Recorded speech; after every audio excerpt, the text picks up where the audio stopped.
I'll go all the way down. Here. I'll duck down.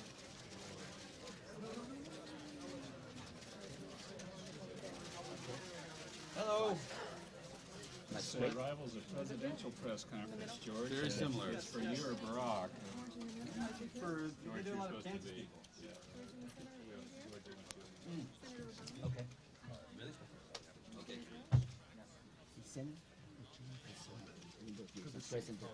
Thank you so much. Thank you for having me. Good. All right, 60 seconds? Sure. Where do we have the,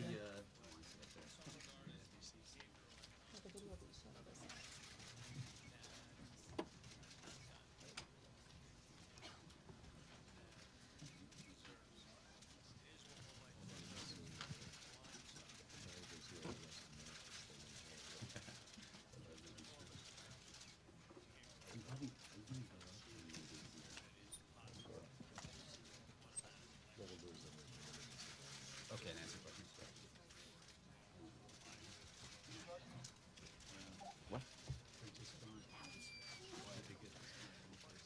Good afternoon and welcome to the National Press Club. I'm Jonathan Salant, president of the club and reporter for Bloomberg News. We have a very special newsmaker today. I'd like to introduce Melissa Charbonneau, who will be the moderator today. And thank you, Melissa, for setting this up. Thank you. On behalf of the Newsmakers Committee today, I'd like to introduce today's newsmaker, who needs little introduction based on the massive response we've gotten from this event. He is actor, director, and Academy Award winner George Clooney. Mr. Clooney comes to us today straight off a trip this week from the Sudan. He went there to tour the war-torn region of Darfur, an area that for the past 3 years we've been getting reports of some of the worst human atrocities and mass killings of our time. Mr. Clooney has worked over the past year, as you know, on issues related to Africa. He has traveled last summer to the G8 summit as the spokesman for the One campaign, where he worked along with Bono to successfully appeal for increased aid to Africa. There's some of the groups that have worked with Mr. Clooney on African issues here to our right. You will see many of the organizations, NGOs, and we'd like to recognize them. Thank you for being here. One of them is the Save Darfur Coalition that will be holding a rally on the National Mall this Sunday to protest the atrocities in the Sudan and appeal to the public to end that genocide. Also, we'd like to recognize Mr. Clooney's parents who are with us today, Mr. Clooney's father also. Lee Sander, you're back there? Lovely. Your father, I understood, spent the 10 days with you in the Sudan, so we're glad you're here. And also joining us are two men who have been leaders in the U.S. Senate on this issue, Senator Barack Obama of Illinois and Senator Sam Brownback of Kansas. These senators have co-sponsored legislation, the Darfur Peace and Accountability Act, and have lobbied for increased funding for peacekeeping operations in the Sudan. Now to our newsmaker. We'd like to turn now to hear his personal response to what he witnessed on the ground in Darfur. Please help me welcome George Clooney. Hello. Thank you very much. I'm not very comfortable giving speeches on a political stage, so I'll make this quick. In a tradition of Hollywood, you will all be getting gift baskets with signed autographs of Senator Obama and Senator Brownback and myself. And we threw in some signed photos of Scott McClellan, too, that were piled up outside. Look, I'm the last person in the world that should come up and tell people what they should or shouldn't do. We have senators for that. 5 days ago, my father and I were on the border of Chad and Darfur. We were watching the refugees spilling into the camps. Some 2 years after President Bush and Colin Powell officially declared these atrocities genocide. September 7th, 2004, the House of Representatives unanimously passed the declaration of genocide in Darfur and called for the U.S. government to, number one, assume responsibility to act and stop genocide, to consider leading a multilateral or even unilateral intervention to stop the violence in Darfur, or to impose sanctions, visa bans, and asset freezes on the Sudanese Congress and individual leaders. Now, we've had some success, but not much success following through on all of these. We had some this week, actually. It's not that we don't have the intent. Everyone has a good reason not to act. The government is our government is stretched, certainly financially. We're stretched militarily. The UN doesn't want to step on the African Union's feet. The Sudanese government isn't looking for us to come into their country. NATO is worn down, obviously, from Afghanistan. There's no easy answer to this. But what we cannot do is turn our heads and look away and hope that this will somehow disappear. Because if we do, they will. They will disappear. And an entire generation of people will be gone. And then only history will be left to judge us, like Rwanda and like the Balkans, Cambodia. While we were there, my father and I, there wasn't much to eat in Baha'i, obviously, so I eventually got around to eating goat, which is what they eat. It took me a period of time, but got around to it. And the next day, the goat was taking its revenge on me, and we were in Ori Kasoni, which is a camp there, and I was sort of kneeled down behind a tent, feeling pretty sorry for myself. And this little tiny waif of a girl, little elf of a young woman, came over and she started saying, "Okay," to me. "Okay, okay," which I think was the only thing she could speak in English. And I gave her a thumbs up, which I was, it's fairly embarrassing. And then she said to me in Arabic, "When will you come back? And when will you stop this?" And I told the translator to tell her soon. We'll be there soon. And then she sort of laughed. She was holding on my finger, and she laughed, and she said, "That's what you always say."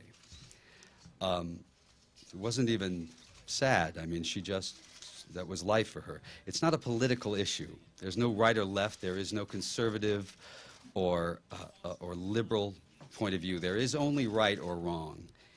It is the first genocide of the 21st century. The president wants to put a stop to it. Congress wants to put a stop to it. The UN wants to put a stop to it. What they need now is the American people and the world's population to help them, to tell them that it matters that much to us, that it's that important to us. We have an 800 number that you can call. We're going to have rallies this Sunday in Washington and San Francisco and all around the country. We have an emergency supplemental bill coming up in Congress. We have the Darfur Peace and Accountability Act in Congress. And we have some very important senators working on this. I'm going to show you very quickly some tape of what we did. There's not a lot of new news here, except the fact that it's still going on 2 years later. You'll excuse the first minute. We've sort of tried to put into context what's going on for those people who don't know what's going on. And then the next couple of minutes are my father and I traveling first through the south of Sudan on the border of Darfur, and then we moved up to the north into Chad. And we'll just run that if you want.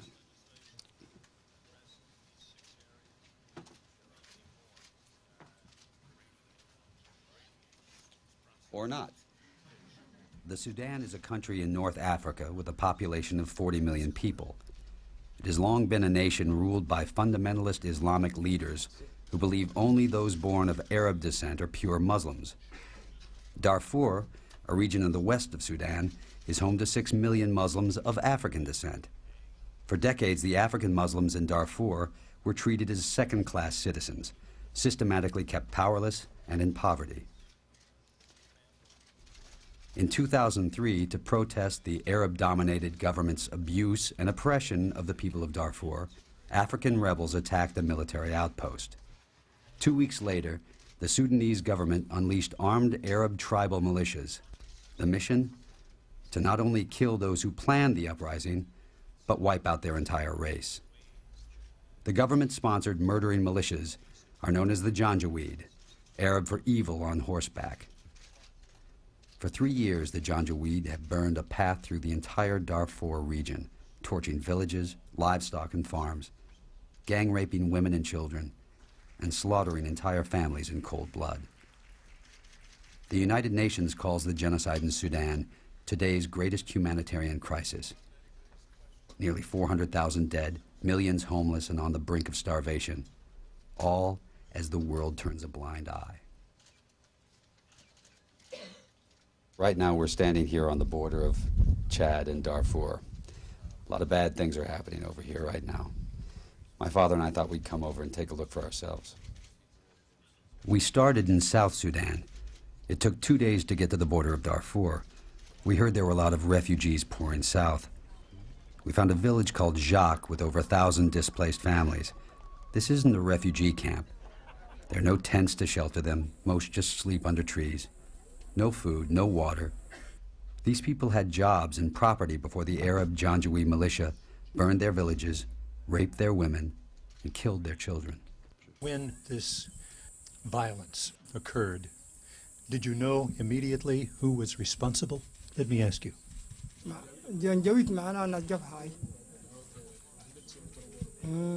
Darfur is a nickname to this Janjaweed sponsored by the state there. That's right. Back in Darfur, did you personally lose any relatives or friends who were killed in the insurgency that was mounted against you? From him personally, he lost 9 from his immediate family members. 9 dead? From your family? Yeah. You lost 7 family members. How did you lose them? Do you know? At night we were sleeping, and then we had a gunshot, and then we got scattered. When we came back, we found they were dead. So someone came in and shot them, shot your relatives. Was there bombing first by any planes before the Janjaweed, or was it just the Janjaweed? It happened at night. They were sleeping, and then they had gunshot, so they couldn't know exactly whether it was a bomb or it was what. But people were dying because of the gunshot, so they just ran away from that place. So they can't find out exactly whether it was Abe or Batman or. Were they singling out any gender? Were they going after women or men, or was it just sort of in general attack?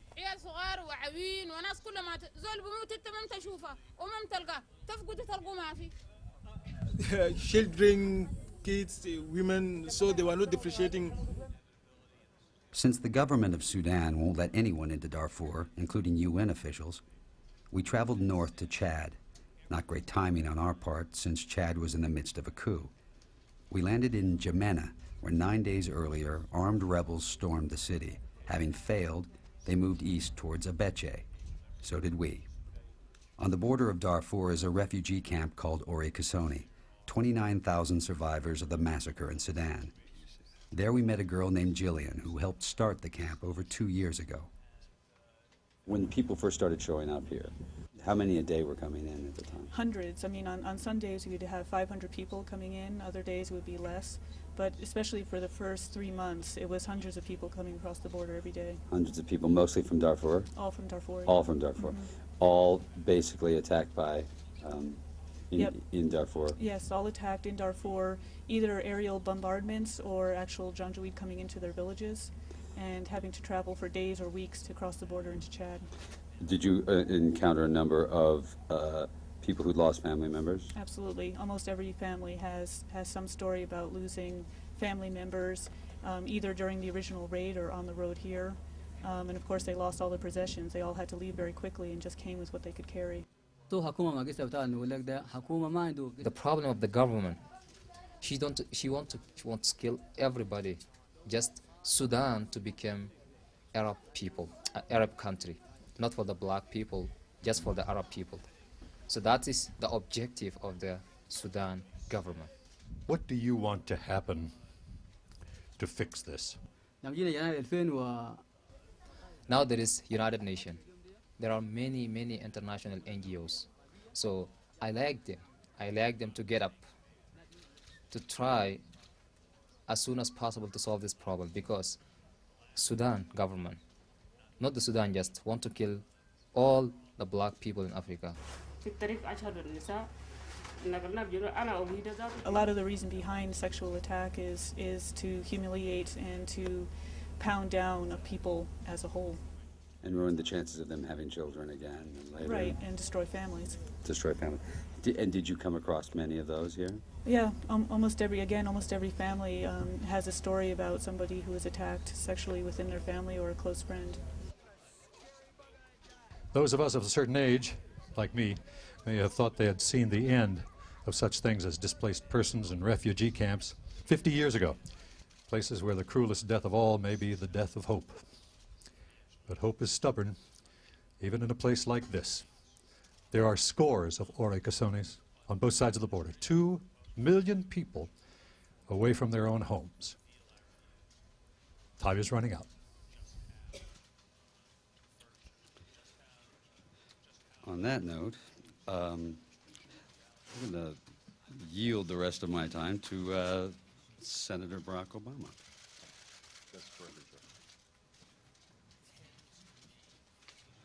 Well, first of all, let me just thank George Clooney, his father, for making this trip and highlighting what's taking place there. You know, George and I haven't known each other long. I've admired him from afar. I think his singular ability to focus on this issue and then actually be informed about it and be able to speak passionately about it and invest the kind of commitment that's reflected on that screen is remarkable. And so I'm appreciative, and I think it'll make a difference. There are a couple of other people I want to acknowledge in the audience. I believe Christina Norman is here. Christina? Christina is the president of MTV, and she has done, you know, MTV has done terrific work in terms of publicizing this issue, and so I just want to personally thank you and your station for the work that you've done.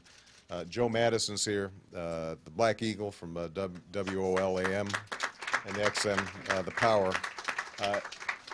Joe's going to be emceeing Sunday, and you know, he has been on this issue for years now, doing outstanding work, and I wanted to especially commend him for keeping the focus on this, and to the entire coalition that is helping to put this rally together on Sunday. Thank you for not just this Sunday, but the work that you've been doing all across the country.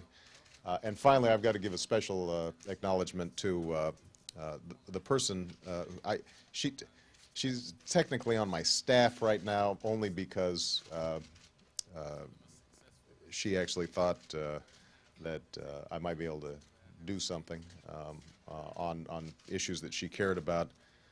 But she's actually on the faculty at Harvard. I'm lucky to have her for a year. She's a wonderful friend and has written a book that I'd recommend to everybody called A Problem from Hell, which is about the history of genocide. And she's written some wonderful articles for The New Yorker about the situation in Darfur, and that's Samantha Power. Samantha, can you just...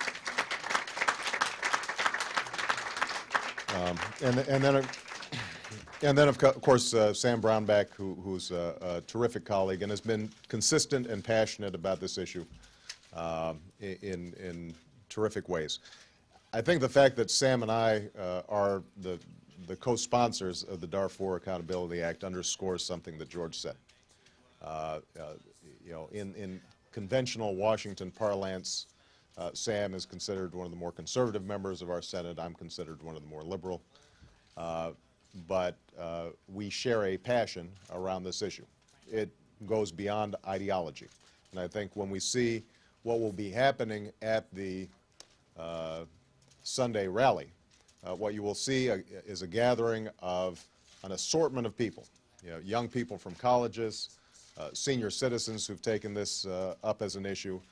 You will see evangelical Christian communities that are focused on this and have been consistently on the right side of this issue, as well as secular humanists who believe in doing the right thing. And I think that that gives me hope. But we've got a lot of work to do. All I'm going to do right now before we go to questions and answers is just address a couple of critical points. My understanding today is that we saw helicopter gunships going into Darfur, conducting bombing attacks, aerial attacks, raids, further displacing people and sending them fleeing. This has not stopped. There have been times where the international community has been surprised about what is taking place and can excuse itself for inaction by saying we didn't know. This is not one of those circumstances. This is being filmed.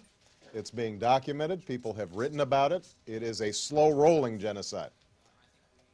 And the notion that we are going to stand by in the face of this is unacceptable. And I think it's unacceptable to the American people, and my hope is it's unacceptable to the international community. But we have to be smart about how we move this forward. There are some very concrete, specific things that need to be done if we're to provide relief to the people that were on that screen, and if we're going to start a cycle of renewal and reversal of the terrible atrocities that have been taking place. The most important thing that's needed right now on the ground is a UN protection force. The African Union has done a wonderful job with limited resources to try to serve as witness and a buffer between the Janjaweed and communities in Darfur. But they have 7,000 people for the largest country in Africa. The Darfur region alone is the size of France. And they don't have boots, they don't have Black Hawks, they don't have equipment, they don't have much airlift capacity. They have an unclear mandate in terms of what they're allowed to do in repelling aggression by the Janjaweed. They have to be supplemented by a larger force, and we anticipate that we would need at least 20,000 troops on the ground who are properly equipped to work in concert with the African Union in order to provide a much more significant protection barrier between them and the Janjaweed.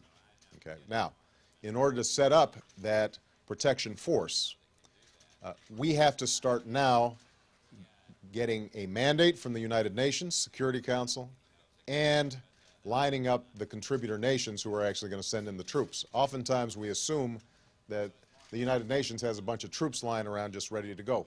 That's not how it works. Essentially, hat in hand, Kofi Annan and others, once he gets a mandate, has to go individually, country by country, to the Pakistanis or the Bangladeshis or the Nepalese or whoever, and say to them, will you please contribute troops? That's a 6-month process just to get those commitments. I should add, by the way, that UN peacekeeping has suffered as a consequence of the middle powers, countries like Canada and Australia and others that have much more capacity, basically washing their hands of peacekeeping in Africa. They don't think at this point that it's worth the trouble. And so typically you've got poor nations trying to provide some help to even poorer nations. But that process has to begin. It's going to take 6 months, and we may not have 6 months. I was on Charlie Rose with Jan England, who's the Undersecretary for Humanitarian Affairs. And Jan, who was not allowed, by the way, the Khartoum government blocked him from visiting some of the current camps, pointed out that if you started seeing significant violence directed at the volunteers who are doing humanitarian work, they would be forced to pull out. The NGOs that are there, the non-governmental organizations that are there, understandably are going to have to pull their volunteers out. You could see in the span of 2 weeks suddenly wholesale famine when you've got 2 million people who are entirely reliant on humanitarian aid. The point I'm making is that we don't have necessarily 6 months. We certainly don't have the time to dither for the next 4 or 5 or 6 months, finally get some sort of Security Council resolution, then start another 6-month process of getting the UN troops together. All this means that the United States, as the single remaining superpower in the world, has to take the kind of diplomatic initiative that it has not been taking so far. The Bush administration has been better than the Europeans on this issue, but better is not good enough. And it is going to be absolutely critical that we say we're going to use some political capital we are going to devote significant diplomatic energy to making sure that UN resolutions pass, making sure that a special envoy is sent to start peace talks between rebels and Khartoum government, and that most importantly, we create a safety zone for the folks who are already there. The only other point I'll make, and then I'll turn it over to Sam, it's important for us to realize that the rebels in this process are not faultless. Many of those who are opposed to the Khartoum government have now been engaged in some pretty bad stuff themselves. They're disorganized, they don't seem to have a clear agenda, they're splintered, and so setting up the kinds of peace talks that are needed is going to be a cumbersome process. There's been talk by the African Union and others that we shouldn't send a UN peacekeeping force in until that peace talks proceed. We don't have time to do that. These things have to move on parallel tracks. We do, if we want to solve the problem permanently, have to have peace talks in place. But in the interim, we've got to go ahead and get this protection force in. Sam Brownback has been an outstanding colleague, and Sam, maybe what you could do is fill in some of the things we're trying to do in Congress on this issue.